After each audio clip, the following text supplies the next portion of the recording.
अस्सलामुअलैकुम everyone, I am Mohammad Talha and you are watching तलास face academy. आज हम लोग मैट्रिक का चौथा लेक्चर कवर कर रहे हैं और इस लेक्चर में हम लोग एंड करेंगे उसका चैप्टर नंबर 2 जो कि था मेजरमेंट्स। इससे पहले मेजरमेंट्स में जो कुछ हम लोग डिस्कस कर चुके हैं उसका लिंक डिस्क्रिप्शन में है, तो उसको जाके पहले देख लो ताकि फिर ये वाला जो लेक्चर है वो समझ में आ सके। तो ठीक है, स्टार्ट करते हैं। तो सबसे पहले नज़र डाल लेते हैं आज के लेक्चर कंटेंट्स पर। आज हम लोग दो चीज़ें डिस्कस करने वाले हैं। सबसे पहले पार्ट में हम लोग डिस्कस करेंगे errors and types of errors जो कि मेजरमेंट में हमें मिलते हैं, और दूसरे नंबर पे हम देखेंगे सिग्निफिकेंट फिगर्स और उनके रूल्स देखेंगे, किस तरह से सिग्निफिकेंट फिगर्स को काउंट किया जाता है। तो बिना टाइम वेस्ट किए लेट्स गेट स्टार्टेड। सबसे पहले देख लेते हैं कि what is mean by error.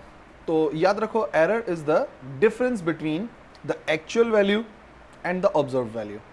ठीक है, तो अगर आप कोई भी ऑब्जर्वेशन करते हो तो उस ऑब्जर्वेशन के अंदर एक्चुअल वैल्यू और ऑब्जर्व वैल्यू के दरमियान में जो डिफरेंस आता है उसी को कहते हैं एरर। फॉर एग्जांपल, एक रॉड की लेंथ थी 2.5 मीटर्स और आपने उसको मेजर किया 2.4 मीटर्स। ठीक है, तो ये जो डिफरेंस आया है यही डिफरेंस कहलाएगा एरर। ठीक है ना, 2.5 था, आपने 2.4 किया, तो 0.1 मीटर्स का जो डिफरेंस आ रहा है वही कहलाएगा एरर। सिमिलरली टाइम में हो सकता है, मास के मेजरमेंट में हो सकता है, और सारी चीज़ों में हो सकता है। अब आ जाओ, देख लो टाइप्स ऑफ एरर्स पे कि एरर्स क्यों आते हैं, उनकी वजूहात क्या क्या हैं, और मतलब किस किस्म के एरर्स हैं, वजूहात पर डिपेंड करता है। तो याद रखो, there are 3 types of errors. Number 1 personal error, number 2 systematic error, और नंबर 3 रैंडम एरर। तो सबसे पहले देख लेते हैं पर्सनल एरर को। देखो, एक ऐसी गलती, एक ऐसा एरर जो कि आता है due to the person taking the observation, उस शख्स की वजह से जो कि ऑब्जर्वेशन ले रहा है, उसकी किसी मिस्टेक की वजह से अगर डिफरेंस आता है ऑब्जर्व्ड वैल्यू में और एक्चुअल वैल्यू में, तो उसे हम कहेंगे पर्सनल एरर। फॉर एग्जांपल, सबसे आसान सी एग्जांपल देखो, टाइम को देखना। अगर मैं टाइम को एग्जैक्टली मेजर करना चाहता हूँ with the help of analogue clock, तो सही तरीक़ेकार ये है कि मैं बिल्कुल दरमियान से देखूँ तो मुझे सुई बिल्कुल सही जगह पर नज़र आएगी। लेकिन अगर वहीं मैं किसी एंगल पर जाकर देखता हूँ, थोड़ा सा टेढ़ा होकर देखता हूँ, तो वहाँ पर मैं देखूँगा तो थोड़ी सी एक आध मिनट आगे पीछे नज़र आएगा।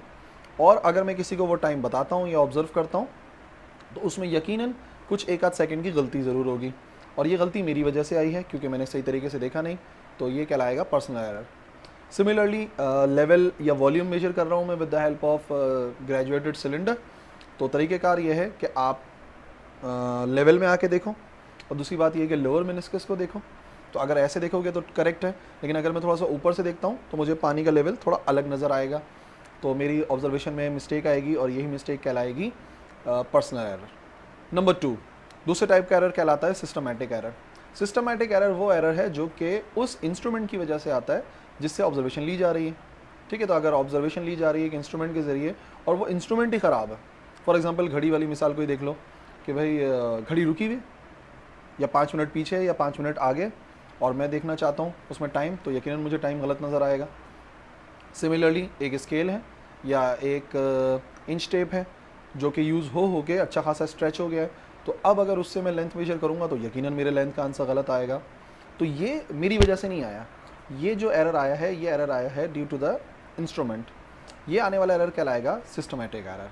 तो तीसरे टाइप का एरर देखो, रैंडम एरर।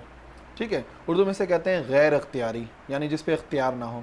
देखो, पर्सनल एरर मेरी वजह से आ रहा था, जो पर्सन ऑब्जर्वेशन ले रहा था, और सिस्टमैटिक एरर आ रहा था उस इंस्ट्रूमेंट की वजह से जिससे लिया जा रहा था ऑब्जर्वेशन। ये जो रैंडम एरर है ये आता है due to the surrounding conditions where the observation is taken place. जहाँ पे ऑब्जर्वेशन ली जा रही है उसकी सराउंडिंग कंडीशंस की वजह से आने वाला एरर कहलाता है रैंडम एरर। और रैंडम कहते भी इसी वजह से हैं क्योंकि ये कभी आएगा कभी नहीं आएगा, और मुख्तलिफ वजूहात की वजह से आएगा। फॉर एग्ज़ाम्पल, सराउंडिंग्स टेम्परेचर ज़्यादा है। ठीक है, सराउंडिंग्स का टेम्परेचर ज़्यादा है, तो आप लोगों को मतलब बता दूं मैं एक बात कि जब टेम्परेचर बढ़ता है तो लेंथ भी इंक्रीज़ हो जाती है। तो अब देख लो कि जब टेम्परेचर बढ़ा लेंथ बढ़ गई। अब मैंने अगर उस लेंथ को मेजर किया तो यकीनन मेरा आंसर गलत ही आएगा। तो ये जो आने वाला एरर है ये मेरी वजह से नहीं है, उस स्केल की वजह से नहीं है जिससे मेजर कर रहा हूँ, ये है सराउंडिंग्स कंडीशन की वजह से, तो इसे हम कहेंगे रैंडम एरर। अब एक नज़र डाल लेते हैं कि हम इन एरर्स को फिक्स किस तरह से करते हैं। तो नंबर 1, पर्सनल एरर और रैंडम एरर को एग्जैक्टली करेक्ट नहीं किया जा सकता, लेकिन हाँ उसे काफ़ी हद तक रिड्यूस किया जा सकता है बाय टेकिंग मल्टीपल ऑब्जर्वेशंस।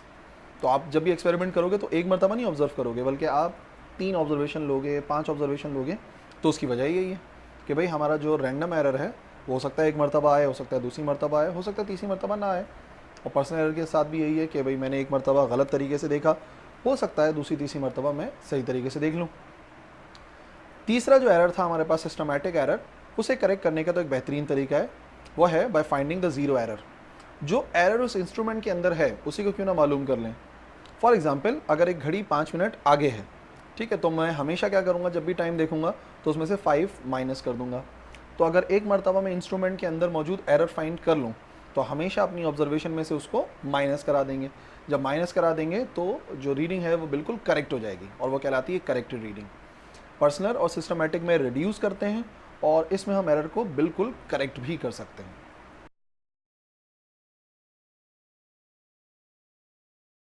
देखिए ये जो सिग्निफिकेंट फिगर्स हैं ये 2 वर्ड से मिलकर बना है। Number 1 significant, number 2 figures. Significant means important, figures means numbers. तो अगर ओवरऑल सिर्फ इसकी मीनिंग देखी जाए बाय वर्ड तो उसके मतलब है इंपॉर्टेंट नंबर्स। तो अगर इंपॉर्टेंट नंबर्स हैं तो अनइम्पॉर्टेंट नंबर्स भी होंगे। तो हमें यही चीज़ सीखनी है कि कौन से नंबर्स हैं जो इंपॉर्टेंट हैं और कौन से नंबर्स हैं जो अनइम्पॉर्टेंट हैं। तो सबसे पहले मैं आपको एग्जांपल देता हूँ जिससे आप लोग इस बात को समझो कि क्या अहमियत क्या है इस चीज़ की। देखिए एक बॉडी है, उसका मास एग्जैक्टली 2 kg है, ठीक है, लेकिन एक मरतबा आपने उसको मेजर करवाया एक नॉर्मल फिजिकल बैलेंस से, जो आमतौर पे परचून की दुकानों पे नज़र आता है, उससे आपको उसका आंसर मिला 2 kgs। But we are not sure because उस तराजू से थोड़ा बहुत एरर आता रहता है। दूसरे नंबर पर हमने उसी को मेजर कराया एक और इलेक्ट्रॉनिक बैलेंस से, और जब हमने इलेक्ट्रॉनिक बैलेंस से मेजर किया तो हमें आंसर मिला 2.0 kg। तो हम श्योर हो गए थोड़ा कि भाई ठीक है ये एग्जैक्टली 2 है, बट 2.0 के आगे भी कुछ हो सकता है। तो हमने क्या किया कि हमने उसे मेजर करवाया एक और सेंसिटिव बैलेंस से जो कि उससे भी ज़्यादा सेंसिटिव है। लाइक आपने देखा होगा कुछ इलेक्ट्रॉनिक बैलेंसेस रखे होते हैं सोनार के पास, तो वो अच्छे खासे सेंसिटिव होते हैं। तो हमने उनके पास से मेजर कराया, जब हमने उनसे मेजर कराया तो उसका आंसर आया 2.00 kg। तो हम लोग श्योर हो गए, ठीक है, हमारी श्योरिटी बढ़ी, हमारी एक्यूरेसी बढ़ी। और एक्चुअली अगर देखा जाए तो नंबर ऑफ सिग्निफिकेंट फिगर्स भी इंक्रीज हो गए, ठीक है। तो क्या है सिग्निफिकेंट फिगर्स, देख लेते हैं, उसको डिस्कस कर लेते हैं। सबसे पहले डेफिनेशन ऑफ सिग्निफिकेंट फिगर्स, याद रखिए सिग्निफिकेंट फिगर से मुराद the total accurately known digits in a value and the first doubtful digit, वो सब मिला के कहलाते हैं सिग्निफिकेंट फिगर्स। मैं रिपीट करता हूँ, all the accurately known digits in a value and the first doubtful digit, जिसमें मैं डाउट हो, वो सब मिलाकर सिग्निफिकेंट फिगर्स कहलाते हैं, ठीक है। तो लेकिन उन्हें काउंट किस तरह से करें, एक्यूरेटली क्या मतलब और डाउटफुल क्या मतलब, तो कुछ रूल्स हैं, उनको जब हम डिस्कस करेंगे तो ये बात क्लियर हो जाएगी, ठीक है। तो एक नज़र डालते हैं इसके रूल्स पे। तो रूल नंबर 1 है all the non zero digits in a value are significant. तो जीरो के अलावा जितने भी नंबर्स हैं वो सारे के सारे सिग्निफिकेंट होते हैं पक्का, ठीक है। असल जो प्रॉब्लम है वो आती है स्टार्ट जीरो से होती है, ठीक है। सबसे पहले एग्जांपल देखें। एग्जांपल नंबर 1, एक नंबर है हमारे पास 523। अब अगर इसमें number of significant figures count किए जाएं तो यहाँ पर 3 सिग्निफिकेंट फिगर्स हैं, 5, 2 एंड 3। तो देयर आर 3 सिग्निफिकेंट फिगर्स। एक और नंबर देखते हैं, एक और नंबर है 43।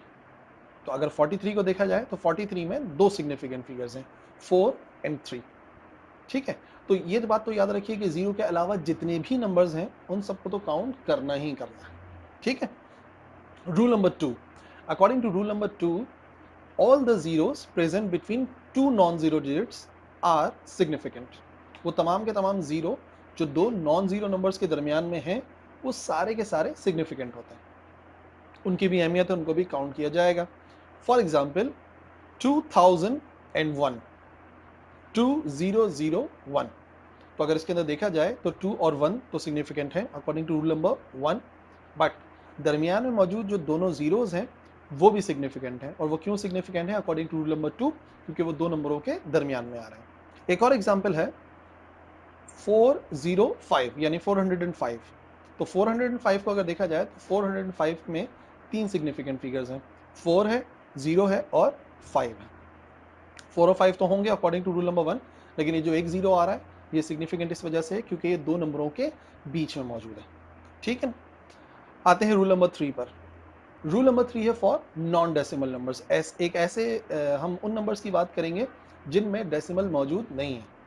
ठीक है, so the numbers for non decimal number, all the zeros present on the right side of the value are not significant. Yes, not significant. अगर वैल्यू में डेसिमल नहीं है तो जितने भी जीरोस राइट साइड पर हैं वो सारे के सारे सिग्निफिकेंट नहीं हैं, और लेफ्ट पे तो हो ही नहीं सकते। ठीक है, पॉइंट नहीं लगा हुआ तो लेफ्ट पे तो जीरो हो नहीं सकता। लेकिन हाँ, वो तमाम के तमाम जीरो जो राइट साइड पर हैं वो भी सिग्निफिकेंट नहीं होते। लाइक 10,000, 10,000 में एक ही सिग्निफिकेंट फिगर है और वो है 1, क्योंकि सारे के सारे जीरोस जो हैं वो राइट साइड पर आ रहे हैं और इस रूल के मुताबिक वो सिग्निफिकेंट नहीं होते तो उनको काउंट नहीं किया जाएगा। एक और नंबर है 8200। तो 8200 के अंदर अगर देखा जाए तो दो सिग्निफिकेंट फिगर्स हैं, 8 है, 2 है, और बाकी के सिग्निफिकेंट नहीं है क्योंकि वो राइट साइड पर आ रहे हैं। ठीक है, एक और देखते हैं 5050, 5050। यहाँ पर तीन सिग्निफिकेंट फिगर्स हैं, दोनों 5 तो according to rule number 1, 0 according to rule number 2, और जो आखिरी वाला 0 है जो राइट साइड पर है वो सिग्निफिकेंट नहीं है according to rule number 3। Rule number 4 पर आते हैं। रूल नंबर 4 है फॉर डेसिमल नंबर्स, ऐसे नंबर जिनमें डेसिमल मौजूद है। All the zeros present on the right side are significant but the zeros present on the left side are not significant. ये apply होगा उन नंबर्स पर जिनमें डेसिमल मौजूद है। वो सारे के सारे जीरोस जो राइट साइड पर हैं वो सिग्निफिकेंट हैं, और वो तमाम के तमाम जीरोस जो लेफ्ट साइड पर हैं वो सिग्निफिकेंट नहीं है। फॉर एग्जाम्पल 0.20, अब लेफ्ट साइड वाला जीरो सिग्निफिकेंट नहीं है, 2 सिग्निफिकेंट है, और राइट साइड पे जो जीरो है वो भी सिग्निफिकेंट है क्योंकि उससे हमें एक्यूरेसी का पता लग रहा है। एक और एग्जाम्पल 0.0050, यहाँ पे भी दो सिग्निफिकेंट फिगर्स हैं, एक 5 और एक राइट साइड वाला जीरोस। बाकी जो लेफ्ट साइड वाले जीरोस हैं वो सिग्निफिकेंट नहीं है। ठीक है, क्योंकि डेसिमल नंबर्स पर यही रूल अप्लाई होता है। ओके, थोड़ा सा ट्रिकी है बट इसकी प्रैक्टिस से आप इसको समझ सकते हो। क्योंकि मेरी एग्जाम्पल शुरू वाली याद करो, वो तमाम के तमाम जीरोस जो राइट साइड पर थे वो एक्यूरेसी बता रहे थे, एक्यूरेटली नोन डिजिट्स हमें पता लग रहे थे। तो अगर वो पता लग रहे हैं तो जाहिर सी बात है एक्यूरेसी बढ़ी, नंबर ऑफ सिग्निफिकेंट फिगर्स भी बढ़े। ओके, तो देखते हैं rule number 5। According to rule number 5, the exponents are not significant. जितने भी नंबर्स में आप लोग एक्सपोनेंट्स देखोगे वो सिग्निफिकेंट नहीं है। तो एक नंबर आप लोगों ने देखा होगा 6 exponent 24, the mass of earth, इसमें सिर्फ एक ही सिग्निफिकेंट वैल्यू और वो है 6, क्योंकि एक्सपोनेंट सिग्निफिकेंट्स नहीं होते। लाइक एक और नंबर भी है, उसको भी देख लो, 6.023 एक्सपोनेंट 23। यस, एवोगाड्रोस नंबर है। यहाँ पर 4 सिग्निफिकेंट फिगर्स हैं, 6, 0, 2 एंड 3। तो देखो ये सारे रूल्स हैं जिनको अप्लाई करके हम सिग्निफिकेंट फिगर्स को काउंट कर सकते हैं, और जब हम सिग्निफिकेंट फिगर्स को काउंट कर सकते हैं तो फिर हम उनका एग्जैक्ट अमाउंट बता सकते हैं। तो आई होप आपको आज के दोनों टॉपिक्स क्लियर हुए होंगे, टाइप्स ऑफ एरर भी क्लियर हुआ होगा, और how to find significant figures. ठीक है, तो इनमें जो भी परेशानियां हैं उन्हें आप कमेंट्स में पूछ सकते हो। ठीक है, मैं इंशाल्लाह रिप्लाई करूंगा। और हाँ, सिग्निफिकेंट फिगर्स की प्रैक्टिस करो, सिग्निफिकेंट फिगर्स को जितना प्रैक्टिस में लेकर आओगे उतना उसका आंसर करेक्ट आता रहेगा। ठीक है, सो आज के लिए काफ़ी है, मिलते हैं अगले लेक्चर में। अल्लाह हाफ़िज़।